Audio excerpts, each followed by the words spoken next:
J'avais déjà parlé de 1984 dans une ancienne vidéo. C'était un livre d'anticipation qui a essayé de prédire l'avenir et ça parlait d'un régime totalitaire contrôlant la population. Et aujourd'hui j'avais envie de parler d'un autre livre d'anticipation, Le meilleur des mondes, écrit par Aldous Huxley, sorti en 1932. Alors j'ai vraiment adoré ce livre, pas forcément pour son histoire, mais plus pour l'univers et les thèmes dont l'auteur a voulu parler à travers le livre. Et c'est pour ça que je vais pas faire un résumé de l'histoire, vu qu'elle n'est qu'un prétexte pour nous faire découvrir l'univers qui est vachement intéressant. Alors avant toute chose, je vais vous décrire ce monde que nous présente le livre. Bon, du coup, dans ce monde, la souffrance n'existe plus et les gens ont un confort absolu. Les gens surconsomment, c'est-à-dire qu'ils achètent tout le temps des nouveaux objets et jettent les anciens même s'ils sont encore utilisables. Ils peuvent donc avoir tout ce qu'ils veulent. L'amour n'existe plus car cela peut créer de la souffrance. Et tout le monde appartient à tout le monde. C'est-à-dire que n'importe qui peut coucher avec n'importe qui sans engagement. La parentalité aussi n'existe plus, les mots maman ou mère sont d'ailleurs vus comme des abominations, et les enfants sont créés en laboratoire, les femmes n'ont plus le droit d'être enceintes. Parce que oui, être parent et avoir un enfant, ça peut créer de la souffrance. Aussi, il y a des classes sociales avec les alphas, les bêtas, les gammas et les deltas. Et les gens sont conditionnés dès la naissance d'être contents de leur environnement social. Enfin, les gens dans ce monde se fichent de la mort. Chaque personne est considérée comme un objet, on peut dire il vit pour se faire plaisir et faire marcher l'économie et après il meurt. Et vu que le concept d'aimer n'existe plus, les gens n'ont plus de famille ou d'amis, et donc si quelqu'un meurt, personne va souffrir en le pleurant vu que personne ne l'aime. Et enfin, si les gens ne sont pas heureux, ils prennent une sorte de médicament appelé le soma qui les rend heureux immédiatement. Donc déjà le film pose la question, est-ce que la quête de toujours plus de confort est positif? Car depuis la nuit des temps, l'être humain a toujours voulu se simplifier la vie. Mais le livre nous montre ce que pourrait donner le résultat de cette quête, un monde où la souffrance n'existe plus. Sauf qu'il nous montre aussi ce que ça implique. Alors oui, les gens sont heureux, mais ils n'ont plus de but, plus de famille, est-ce que c'est vraiment positif au final? Mais avoir un but, ça peut créer de la souffrance, vu qu'il faut faire des efforts pour l'atteindre, mais ça peut aussi rendre heureux. Par exemple, avoir un enfant et l'éduquer, vous êtes d'accord que ça peut être très contraignant, mais le voir grandir, c'est ça qui rend heureux. Et aimer sa famille et ses amis, ça aussi ça rend heureux, mais en contrepartie, il peut y avoir de la souffrance quand on aime quelqu'un. Sauf que dans ce monde, les gens ont le soma, ils ont pas besoin de tout ça. Mais est-ce que c'est vraiment ce qu'ils veulent? Parce qu'ils sont pas vraiment heureux au final, ils ont juste des plaisirs constamment. C'est un peu comme Matrix, ok la matrice donne à Neo un monde de sécurité et de confort, mais est-ce qu'il voudrait pas plutôt accomplir quelque chose? Mais pour ça, il devra forcément souffrir. Et c'est ça l'une des questions que pose le livre, est-ce que le résultat de la quête de toujours plus de confort et de moins en moins de souffrance est positif pour l'humanité? Et bien dans le livre, un personnage nommé John, qui est appelé le sauvage car il a vécu loin de la civilisation, n'aime pas trop ce monde. C'est pour ça qu'il va se révolter, mais personne le suit car les gens sont contents de leur vie. Mais du coup, il est emmené chez Mustapha Meunier, l'un des administrateurs mondiaux. Et bon là, il va y avoir un très long débat entre John et Mustapha, mais je vais vous parler de la partie que j'ai trouvée la plus intéressante. Alors je vais vous lire un extrait du livre qui est l'une des réponses de Mustapha Meunier à John. Le monde est stable à présent, les gens sont heureux, ils obtiennent ce qu'ils veulent et ne veulent jamais ce qu'ils ne peuvent obtenir.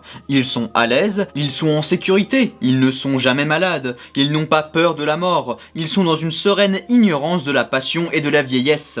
Ils ne sont encombrés de nulle père, ni mère. Ils n'ont pas d'épouse, pas d'enfants, pas d'amants au sujet desquels ils pourraient éprouver des émotions violentes. Ils sont conditionnés de telle sorte que pratiquement ils ne peuvent s'empêcher de se conduire comme ils le doivent. Et si par hasard quelque chose allait de travers, il y a le soma, que vous flanquez froidement par la fenêtre au nom de la liberté, monsieur le sauvage, la liberté. Mais John n'est pas d'accord avec ça, il est pour la liberté. Et à travers ces deux personnages, le livre pose la question, est-ce que la liberté est une bonne chose? Car la liberté, ça peut causer de la souffrance. Mais est-ce qu'on est prêt à perdre notre liberté pour être heureux et en sécurité? Mais ce que je trouve effrayant dans ce que dit Mustapha Meunier, c'est que les gens sont ignorants. Ils ne savent pas que le monde pourrait être différent et ils sont contents de ce système car ils n'en connaissent pas d'autres. Et ça, c'est un message qui était aussi dans 1984. L'ignorance, ça permet de contrôler le peuple. Mais le pire, c'est que seules les élites de la société peuvent avoir accès à la connaissance et à l'art. Bon alors, est-ce que Aldous Huxley avait raison et ce que ce qu'il avait décrit en 1932 est arrivé de nos jours. Ben, il y a quand même des éléments de notre monde qui peuvent faire penser à des choses qu'on peut lire dans le meilleur des mondes. Par exemple, il y a la fécondation in vitro qui peut faire penser aux bébés créés en laboratoire, sauf que c'est encore compliqué de créer des placentas artificiels, mais c'est pas impossible qu'on y arrive. En tout cas, pour l'instant, ça n'est pas utilisé de la même manière que dans le livre et on est toujours obligé de passer par un accouchement. Et pour la surconsommation, d'après un reportage de Le Monde sorti en 2018, on estimait qu'on achetait 60% de plus d'habits qu'il y a 15 ans. Mais surtout, le confort a énormément évolué avec Internet qui nous permet d'acheter des objets qui viennent de l'autre bout du monde ou de se divertir quand on veut. Donc oui, il y a des éléments du livre qui font penser à notre époque, mais on n'y est pas totalement. Après, comme pour 1984, sur certains points, ça dépend des pays. Par exemple, en Corée du Nord, les gens sont conditionnés pour aimer le régime. Bon alors, Le meilleur des mondes, j'adore ce livre pour son univers et toute la philosophie derrière, mais je n'ai fait qu'effleurer la surface, on peut en tirer beaucoup plus de ce livre, j'aurais pu facile faire une vidéo de 20 minutes, mais j'ai pas vraiment le temps. Mais je vous invite à le lire et à vous intéresser plus longuement sur ce que l'auteur a voulu dire à travers son livre. Bon allez, abonne-toi, va voir cette vidéo sur Alien Romulus et à la prochaine.